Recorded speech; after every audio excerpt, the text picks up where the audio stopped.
Hello दोस्तों, स्वागत है आप सभी लोगों का YouTube channel Shri art gallery में। आज की इस वीडियो में डिस्कस करेंगे सभी इम्पोर्टेंट क्वेश्चनों को। तो चलिए शुरू करते हैं आज के क्वेश्चनों को। पहला क्वेश्चन आप लोगों की स्क्रीन पर है। क्वेश्चन है कि सांची के स्तूप किसकी कला एवं मूर्ति कला को निरूपित करते हैं। तो इसका आंसर हो जाएगा बौद्धों की कला को, क्योंकि भगवान बुद्ध से रिलेटेड जितने भी अलंकरण सांची के तोरण द्वारों पर देखने को मिलते हैं, तो सांची के जो स्तूप हैं वो भगवान बुद्ध से रिलेटेड हैं, अर्थात बौद्ध धर्म से रिलेटेड हैं, जिसको सम्राट अशोक के द्वारा निर्मित किया गया था। तो इस क्वेश्चन का राइट आंसर जो हो जाएगा वो सी हो जाएगा। यहाँ पर सांची आई हुई है। सांची का एग्ज़ाम में बार बार जिक्र होता है कि सांची के स्तूप किस जिले में स्थित हैं। तो सांची का स्तूप जो है वो भोपाल जो राज्य है उसके मध्य में स्थित जो रायसेन का जो जिला है वहाँ से रिलेटेड है। तो इसके जिले को याद रखिएगा, ये किस जिले के पास में स्थित है। तो ये रायसेन जिले के पास में स्थित है। और इसकी विदिशा से अगर इसकी दूरी देखी जाए तो ये विदिशा से और भी पास में हो जाता है। इसकी विदिशा से दूरी जो है वो 10 किलोमीटर मानी जाती है, और रायसेन से इसकी दूरी जो होती है वो 23 किलोमीटर मानी जाती है। इन सभी बातों को याद रखिए, क्योंकि क्वेश्चन पुटअप होते हैं। अगला क्वेश्चन हम लोग डिस्कस कर लेते हैं। क्वेश्चन है कि सांची के स्तूप में अस्थियां रखी हुई हैं। यहाँ पर ऑप्शन के रूप में महाभोग लायन दिया गया है, सारिका पुत्ता की दी गई है, ए तथा बी दोनों की, या इनमें से कोई नहीं। तो सांची के स्तूप में जो अस्थियां रखी गई हैं वो महाभोगयान और सारिका पुत्ता इन दोनों की अस्थियां रखी गई हैं। तो इसलिए क्वेश्चन नंबर 2 का जो राइट आंसर हो जाएगा वो सी हो जाएगा। अगला क्वेश्चन डिस्कस करेंगे। क्वेश्चन है कि गौतम बुद्ध का बौद्ध धर्म और वर्धमान महावीर का जैन धर्म क्यों निर्मित हुई। ऑप्शन के रूप में धार्मिक क्रांति, कर्मकांडी यज्ञवाद, भोगवाद और कर्मवाद ऑप्शन के रूप में दिए गए हैं। तो इसका आंसर रहेगा धार्मिक क्रांति। क्वेश्चन नंबर 3 का जो राइट आंसर हो जाएगा वो ए हो जाएगा। अगला क्वेश्चन हम लोग डिस्कस करेंगे। क्वेश्चन है कि अशोक के स्तंभ यह मौर्य काल का उल्लेखनीय शिल्प किसने बनवाया। तो इसका आंसर हो जाएगा अशोक, क्योंकि अशोक के शासन काल में ही हमें उल्लेखनीय स्तंभ देखने को मिलते हैं। अगर इसका जीता जाता है एक एग्जाम्पल देखा जाए तो सारनाथ का स्तंभ, जो कि मौर्यकालीन कला का उत्कृष्ट नमूना पेश करता है, और ये सम्राट अशोक के द्वारा निर्मित करवाया गया था। इसका निर्माण चुनार के लाल बलुआ पत्थर में निर्मित किया गया था। तो इस क्वेश्चन का जो राइट आंसर हो जाएगा वो बी हो जाएगा। अगला क्वेश्चन डिस्कस करेंगे। क्वेश्चन है कि मौर्यकालीन शिल्प में कुंभ कला की जानकारी मिलती है। यह कुंभ पात्र किस तरह के बने होते थे। तो जो कुंभ पात्र जो हमें मौर्यकालीन कला का ज्ञान प्रदान करते हैं, तो ये पात्र जो हमें देखने को मिलते हैं ये चिकने बहुत ही सुंदर दिखाई देते हैं, चिकने बने होते थे। तो क्वेश्चन नंबर 5 का जो राइट आंसर हो जाएगा वो सी हो जाएगा। अगला क्वेश्चन है कि अशोक के किस अभिलेख पर मयूर की आकृति है। दोस्तों ध्यान दीजिएगा, यहाँ पर अभिलेख की बात की जा रही है। तो अशोक के शासन काल में जो अभिलेख निर्मित किए गए थे वो भिन्न भिन्न जगहों पर उत्कीर्ण किए गए थे। तो अशोक का जो मयूर स्तंभ हमें देखने को मिलता है, आकृति जो हमें देखने को मिलती है वो इलाहाबाद की स्तंभों पर देखने को मिलती है। और इस इलाहाबाद के जो स्तंभ में अशोक के अभिलेख में जो आकृति मयूर की अंकित की है, यहाँ पर नंदगढ़ भी आई गई है, सारनाथ भी आया है और लुम्बिनी भी आई है। तो यहाँ पर हम लोग थोड़ा सा डिस्कस कर लेंगे कि जो लुम्बिनी में जो प्राप्त होती है शीर्ष, यहाँ पर अश्व शीर्ष प्राप्त होता है। किसके? अश्व के शीर्ष प्राप्त होते हैं। सारनाथ में जो प्राप्त होते हैं वो सिंह के प्राप्त होते हैं, आकृति प्राप्त होती है। नंदनगढ़ में जो हमें देखने को मिलती है लौरिया नंदनगढ़, यहाँ पर भी सिंह देखने को मिलते हैं। इन सबको नोट रखिएगा, वेरी वेरी इंपॉर्टेंट। तो क्वेश्चन नंबर 6 का जो राइट आंसर हो जाएगा वो इलाहाबाद हो जाएगा, जिसको अब आप लोग प्रयागराज के नाम से जानते हो। अगला क्वेश्चन है कि ईसा पूर्व के 6ठे शतक में भारत के कौन कौन से छोटे छोटे राज्य बिखरे थे। तो यहाँ पर आप लोग देखिए, वत्स दिया गया है, कौशल दिया गया है, मगध दिया गया है, इनमें से कोई नहीं। तो इसका सही आंसर जो हो जाएगा वो मगध हो जाएगा, सी। क्योंकि बिहार के जो मगध आप लोगों ने देखा, इसके पिछले वीडियो में मैंने बिहार के आर्कियोलॉजिकल सर्वे ऑफ इंडिया के अकॉर्डिंग जो भी इम्पोर्टेंट स्टेट थे उनको मैंने डिस्कस किया है। अगर आप लोग उस वीडियो को नहीं देखे तो प्लीज़ देखिए, बहुत ही सारे इम्पोर्टेंट क्वेश्चन वहाँ पर देखने को मिलेंगे। अगर नहीं तो मैं प्ले लिस्ट में इनका लिंक दे दूँगा। तो इसका राइट आंसर सी हो जाएगा। नेक्स्ट क्वेश्चन है कि स्तूप के माथे पर किसकी छतरी बनाई जाती थी। तो दोस्तों, स्तूप जो होता था, स्तूप के माथे पर जो छतरी बनाई जाती थी वो लकड़ी की बनाई जाती थी। तो क्वेश्चन नंबर 8 का जो राइट आंसर हो जाएगा वो ए हो जाएगा। 9th नंबर का क्वेश्चन है कि सांची के स्तूप का निर्माण कब प्रारंभ हुआ था। तो सांची का स्तूप, जैसा कि मैंने उल्लेख में आप लोगों को बताया कि ये रायसेन जिले में स्थित है, और इस स्तूप का जो प्रारंभ होता है वो 3वीं शताब्दी ईसा पूर्व में स्टार्ट होता है। तो इसका जो राइट आंसर हो जाएगा वो 3वीं सदी हो जाएगा, जो कि अशोक के शासनकाल में माना जाता है। तो राइट आंसर सी को देखिएगा। क्वेश्चन डिस्कस करेंगे। क्वेश्चन है कि बुद्ध के जीवन का मोहक प्रसंग शिल्पांकन अमरावती में किस तरह दिखाया गया है। तो इस क्वेश्चन का राइट आंसर हो जाएगा बोधिसत्व सिंहासन पर उपदेश। ये आप लोगों ने देखा कि जब अमरावती के जब शिल्पांकन को आप लोग देखते हैं तो वहाँ पर बोधिसत्वों के जो भगवान बुद्ध के रिलेटेड जो भी सिंहासन पर अंकन देखने को मिलता है, वहाँ पर रिलेटेड बहुत ही जीवन मोहक सिद्ध होता है। तो क्वेश्चन नंबर 10 का जो राइट आंसर हो जाएगा वो ए हो जाएगा। अगला क्वेश्चन है कि मंगोलियन प्रभाव कनिष्क के पुतलों में देखा जा सकता है, यह किस शताब्दी का है। तो जो मंगोलियन प्रभाव कनिष्क के पुतलों में देखा जाता है वो ईस्वी 1ली सदी की मानी जाती है। तो इस क्वेश्चन का राइट आंसर जो हो जाएगा वो सी हो जाएगा। अगला 12th नंबर का क्वेश्चन है कि कुषाणकालीन केडिफिसेस राजा ने भारत के किस राज्य को जीतकर बौद्ध धर्म को स्वीकार किया। तो कुषाणकालीन जो केडिफिसेस राजा थे, उन्होंने कश्मीर, जो भारत का कश्मीर है, उसको जीता था। क्योंकि कुषाणों के शासनकाल में कश्मीर, अर्थात अगर आज वर्तमान पाकिस्तान का जो रावलपिंडी का क्षेत्र है उसको अगर हम लोग बात करें तो आज गांधार की जो भी मूर्तियां हमें देखने को मिलती हैं उत्खनन में, वहां से देखने को मिलती है।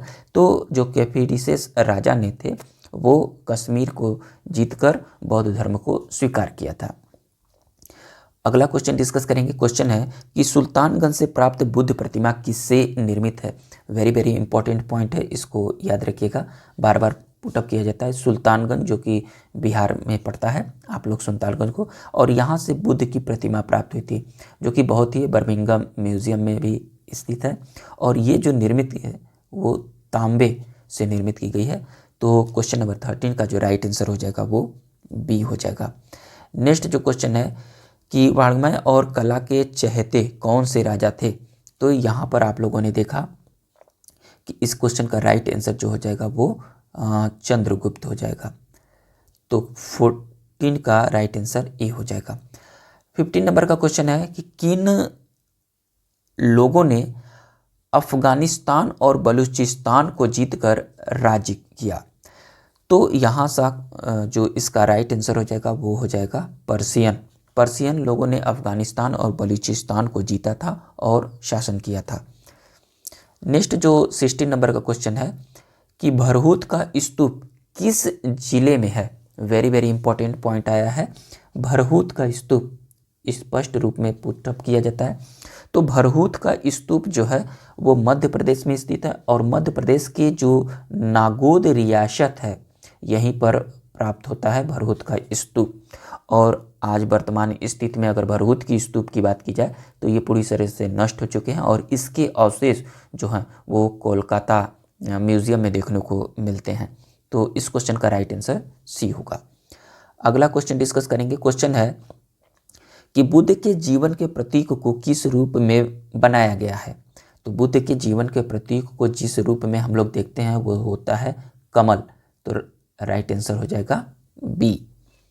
नेक्स्ट क्वेश्चन है कि सिमुक ने किसको पराजित करके आंध्र राज्य की स्थापना की थी। तो सिमुक ने आंध्र राज्य की जब स्थापना की तो इन्होंने सुशर्मा को पराजित किया था। तो राइट आंसर डी हो जाएगा। नेक्स्ट क्वेश्चन है कि गुप्तकालीन शिल्पकला के सौंदर्यीकरण अलंकरण में किसको प्रधानता दी गई है। तो गुप्तकालीन जो भी आप लोग शिल्प देखते हैं उसमें प्राणियों को, अर्थात क्वेश्चन नंबर 19 का राइट आंसर जो हो जाएगा वो ए हो जाएगा, प्राणियों को प्रधानता दी गई है। यहाँ पर प्रधानता की बात की जा रही है, इसको याद रखिएगा। अगला क्वेश्चन डिस्कस करेंगे। क्वेश्चन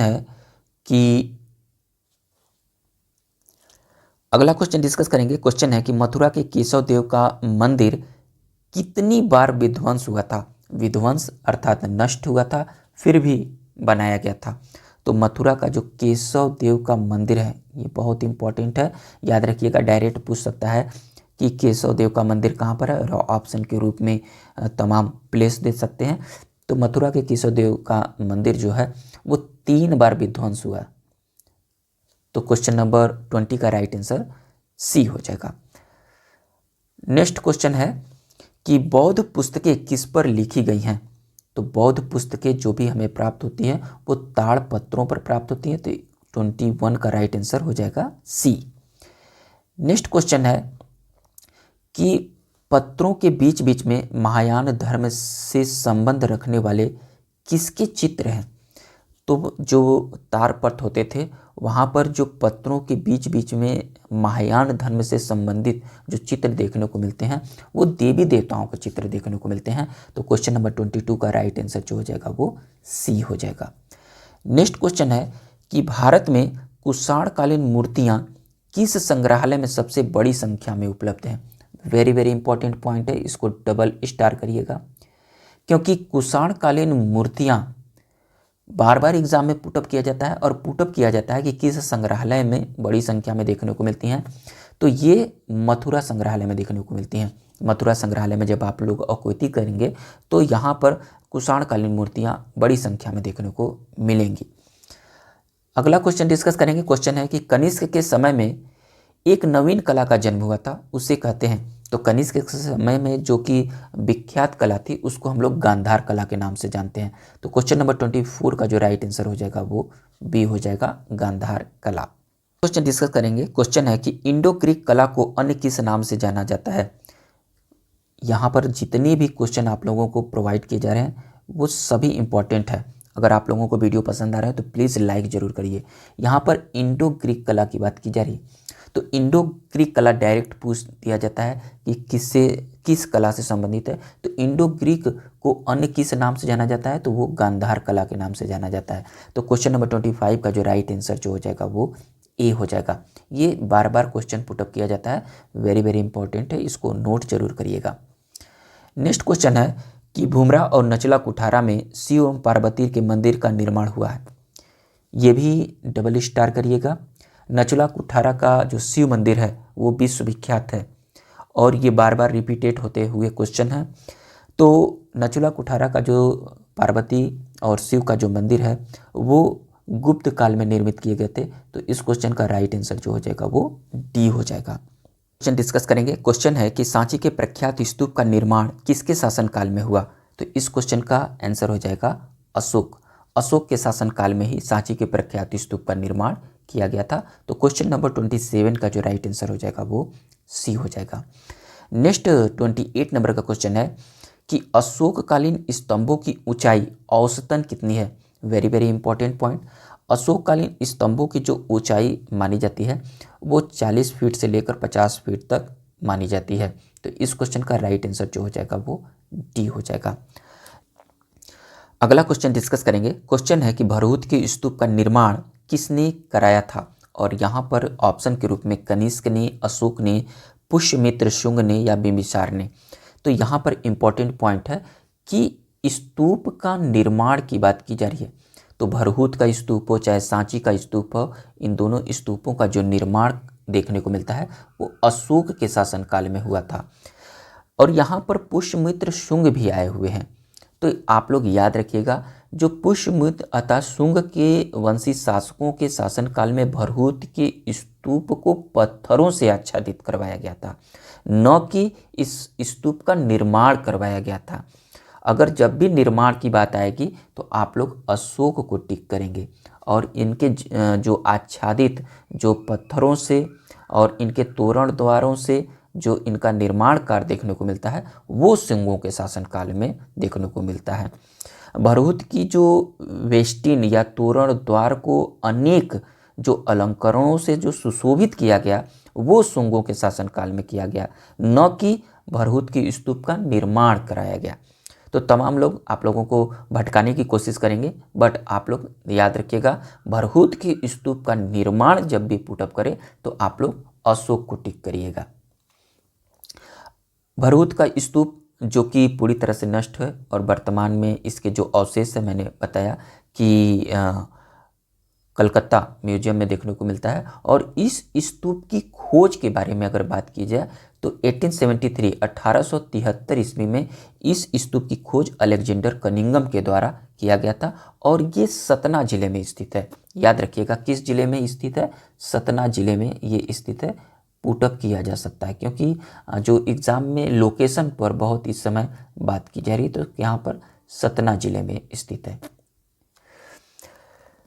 अगला क्वेश्चन है कि कौशाम्बी में स्थित अशोक के प्रयाग स्तंभ लेख को किस मुगल शासक ने इलाहाबाद के किले में स्थापित कराया?